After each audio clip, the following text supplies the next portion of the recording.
அனைவருக்கும் வணக்கம். இன்றைக்கு பாராளுமன்றத்திலே நடைபெற்ற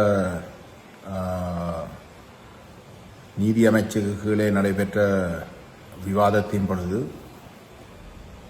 பொது பாதுகாப்பு அமைச்சர் ஆனந்த விஜயபால நேற்றைய தினம் போலீசார் திருகோணமலையில் அகற்றப்பட்ட சட்டவிரோத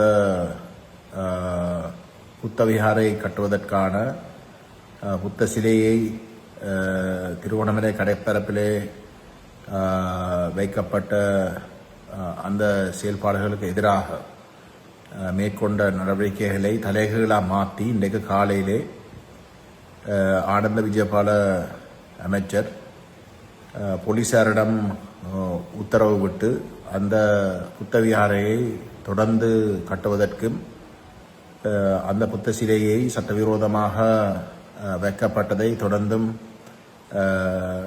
அதை அந்த சட்டவிரோத செயலை தொடருவதற்கும் அனுமதி வழங்கியதாக பாராளுமன்றத்திலே கூறியிருந்தார்.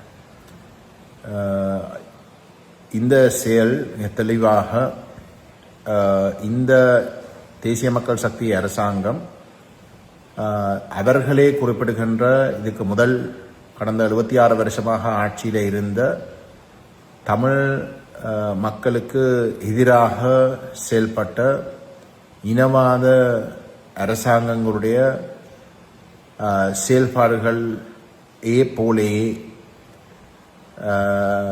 தேசிய மக்கள் சக்தியும் செயல்படுகின்றது என்பதை நிரூபித்திருக்கின்றது. ஆகவே தமிழ் மக்களை பொறுத்தவரையிலே இந்த சட்டவிரோத செயல்பாடுகள் தேசிய மக்கள் சக்திக்கு கீழேயும் மக்கள் பெரிய அளவில் கடந்த 76 வருஷமாக இந்த இலங்கை தீவிலே முன்னெடுக்கப்பட்ட இனவாத மற்றும் ஊழல் மோசடிகள் போன்ற செயல்பாடுகள் அனைத்தையும் மாற்றி அமைத்து ஒரு அரசியல் கலாச்சார மாற்றத்தை ஏற்படுத்தவும் என்று ஆணை வழங்கினாலும் தேசிய மக்கள் சக்தி மக்கள் மட்டத்திலே வெல்லுவதற்கு அவர்கள் அவ்வகையான ஒரு அடிப்படை மாற்றத்தை ஏற்படுத்துவார்கள் என்று குறிப்பிட்டு ஆணையை பெற்றிருந்தாலும் கூட அவர்கள் கடந்த 76 வருஷமாக மாறி வந்த ஒவ்வொரு அரசாங்கம் நடந்து கொண்ட போன்றதை இவர்களும் ஒரு இனவாத கோணத்தில் நடந்து கொள்ளப் போகிறார்கள் என்பதை இந்தியாவின் செயல்பாடுகளை மீண்டும் மீண்டும் அவர்கள் உறுதிப்படுத்தியிருக்கிறார்கள். இதுக்கு முதல் தையட்டியிலே மிக தெளிவாக ஒரு சட்டவிரோத விகாரை கட்டப்பட்ட பொழுது அதை உடனடியாக அகட்டாமல் அதையும் படிப்படியாக அதால் பாதிக்கப்பட்ட பொதுமக்களுக்கு எதிரான செயல்பாடுகளை முன்னெடுப்பதற்கு அவர்கள் வடமாகாண ஆளுநர் ஊடாக செயல்படுவதற்கு முயற்சித்து அதெல்லாம் தோல்வி அடைஞ்சிருக்கின்ற ஒரு இடத்துல அவர்கள் அதிலே மௌனம் காக்கிறார்கள். இன்றைக்கு திருகோணமலையிலே சட்டவிரோதமான செயல்பாடுகளை தெரிஞ்சு கொண்டு இறுதியில் தங்களுடைய இனவாத சிங்கள பேரினவாத உள் போக்கை வெளிப்படுத்துகின்ற வகையிலே அந்த செயல்பாடுகளை ஆமோதிக்கிற வகையில் அவர்கள் நேற்று எடுத்த அவர்களுடைய முடிவை மாற்றி அமைத்து இன்றைக்கு பேரினவாதத்தை அவர்கள் மீண்டும் ஸ்தாபித்திருக்கின்றார்கள். ஆகவே இன்றைக்கு தமிழ் மக்கள் மட்டுமல்ல சிங்கள முஸ்லிம் மக்களும் இந்த சட்டவிரோத செயல்பாடுகள் கண்டித்து இதற்கு எதிராக குரல் கொடுப்பதற்கு முன்வர வேண்டும். அதேபோன்று அனைத்து தமிழ் மக்களும் கட்சி பேதங்களுக்கு அப்பால இந்த மோசமான மக்கள் வழங்கின அமோக ஆணைக்கு எதிராக செயல்படுகின்ற தேசிய மக்கள் சக்திக்கு எதிராகவும் அதேபோன்று இந்த இனவாத செயல்பாடுகளுக்கு எதிராகவும் குரல் கொடுப்பதற்கு முன்வர வேண்டும் என்று நாங்கள் கேட்டுக்கொள்கின்றோம்.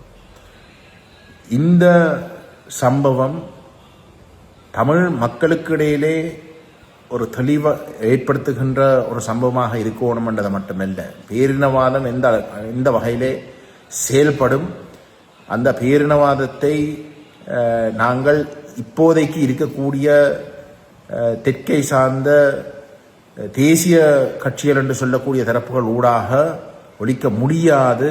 அது நேரடியாக மக்களுடைய பங்களிப்பு இல்லாமல் ஏற்கனவே இருக்கக்கூடிய கட்சிகளை வைத்து கொண்டு வந்து அதை முறிக்க முடியாதுன்றது தெளிவுபடுத்துகின்ற ஒரு நிலைமை உருவாகி இருக்கின்ற ஒரு இடத்துல சரியாக சிந்திக்கக்கூடிய, இனவாதத்தை நிராகரிக்கக்கூடிய அனைத்து மக்களும் அணிதிரண்டு இந்த செயல்பாடுகளுக்கு முடிவு கட்டணும் என்று நாங்கள் உரிமையோடு கேட்டுக்கொள்ள விரும்புகின்றோம்.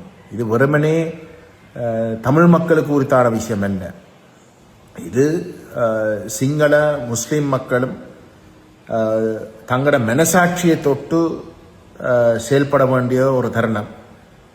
அந்த வகையிலே அனைத்து மக்களும் ஒருங்கிணைந்து செயல்படுவதற்கு இந்த மோசமான இனவாத செயல்பாடுகளுக்கு முற்றுப்புள்ளி வைக்கின்ற வகையிலே அணிதிரள வேணும் என்று நாங்கள் உரிமையோடு கேட்டுக்கொள்ள விரும்புகின்றோம். அந்த வகையிலே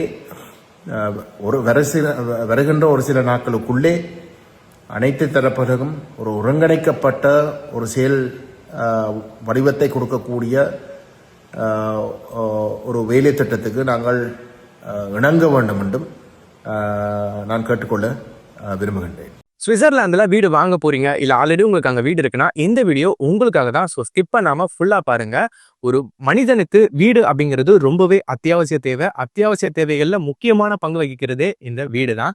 ஸோ அப்படி வீடு வாங்குறது, விற்கிறது, இது சம்பந்தமா உங்களுக்கு இருக்கிற நிறைய ப்ராப்ளத்துக்கு சொல்யூஷன் தர ஒரே இடம் தான் உங்கள் செல்வாசக். Your future our vision. இப்போ சுவிட்சர்லாந்துல வீட்டோட வட்டி விகிதத்துல நல்ல மாற்றம் வந்திருக்கு, நிறைய குறைஞ்சிருக்கு. ஸோ நீங்க ஏதாவது அக்ரிமெண்ட் போட்டு வச்சிருக்கீங்கன்னா இப்பவே அதை ரெனிவல் பண்ணி மாற்றி வச்சுக்கிட்டீங்கன்னா உங்களுக்கு நிறைய ப்ராஃபிட்ஸ் இருக்கும். ஸோ இது சம்பந்தமா உங்களுக்கு ஏதாவது அப்டேட்ஸ் வேணும், இந்த மாற்றத்துல உங்களுக்கு ஏதாவது டவுட் இருக்கு அப்படின்னா மறக்காம ஸ்கிரீன்ல தெரிய நம்பர் கால் பண்ணுங்க.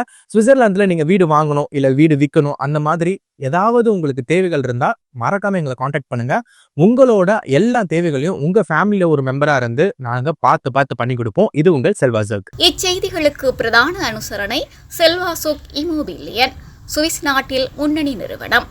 தொடர்புகளுக்கு 0795146428. வீடு வாங்க, வீடு கட்ட, வீடு திருத்த மற்றும் வீட்டுக்கடன். Your future our vision. இது போன்ற மேலும் பல முக்கிய சுவாரஸ்யமான செய்திகளை அறிந்து கொள்ள லங்காஃபோ யூடியூப் சேனலை சப்ஸ்கிரைப் பண்ணுங்கள். எமது செய்திகள் உடனடியாக கிடைக்க பெல் பட்டனை அழுத்துங்கள். அத்தோடு எமது செய்திகளை மற்றவர்களும் பார்வையிட ஷேர் செய்யுங்கள். நன்றி.